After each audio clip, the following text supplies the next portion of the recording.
Hey, what's up, guys? Gonna do one more video request tonight, and that was, heard it a few times, the flicking of the knives, kind of how I do on my reviews. Very simple. There's a few people who do it with the pointer finger. I don't. I do it with my middle finger. So, very simple. Spydercos are probably the easiest to do it with. You just simply take your middle finger, make sure your hands are clear of the blade, obviously. Stick that middle finger, let your nail kind of catch, and once it breaks past that detent, you give it a slight flick.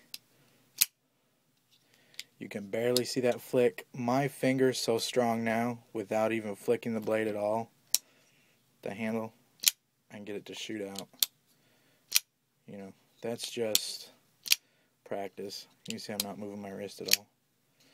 And all my knives are adjusted, I don't know, as good as I can get them. So here's a double studded Sebenza. Somebody had made a comment on my other video, why don't people flick their Sebenzas? Shoot, my thumb kind of caught the blade. There we go. So that's why I got double studs on this, guys. Sounds silly, but it's the truth. Because really, I don't think, I've got a video on it, you don't need a left-handed stud on the Sebenza, because there's this protrusion here, and honestly, you can just flick that protrusion, kind of push down on it, and that blade comes right around. So the few times a year I may need to use a Sebenza left-handed, very easy to just kind of flick it like that. Not flick, open. I have a video on that, so I don't need to show it to you. So I got this other stud on here so I could flick it out from the middle finger underneath. Got to be careful on frame locks that you're not pushing this frame and pushing that detent into the blade hard. Push that detent into the blade hard, maybe with these fingers down here, your Sebenza is going to open like crap. So pinch like this, flick. Can throw a little wrist in there. Same thing, hinder, make sure you're not pushing the lock bar down. Middle finger. So I don't need a flipper.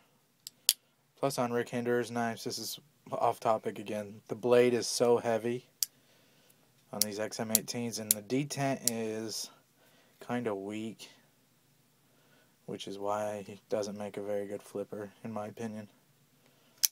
If that detent was stronger, watch this. And just shake that blade out with just a little. But anyways, mostly because that blade is so heavy. So watch this little flick. There it is. Nick the carbon fiber milli. That kind of didn't leave any damage. Alright, Strider SNG. I don't do this with this knife, not because it can't handle it, but because I just find the stud.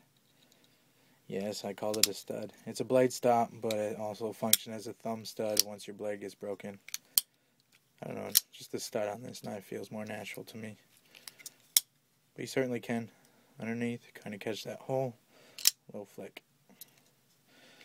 That's it, guys. You can do lockbacks too, but remember the detent's a little tighter because of this spring, you know. So I don't think I can do. Excuse me. I usually always have to give a little bit of wrist to my lockback Spydercos.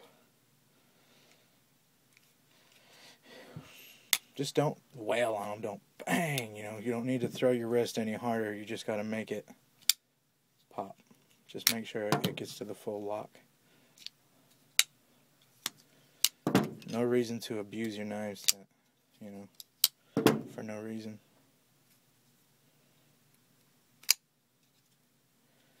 That's it, guys. See ya.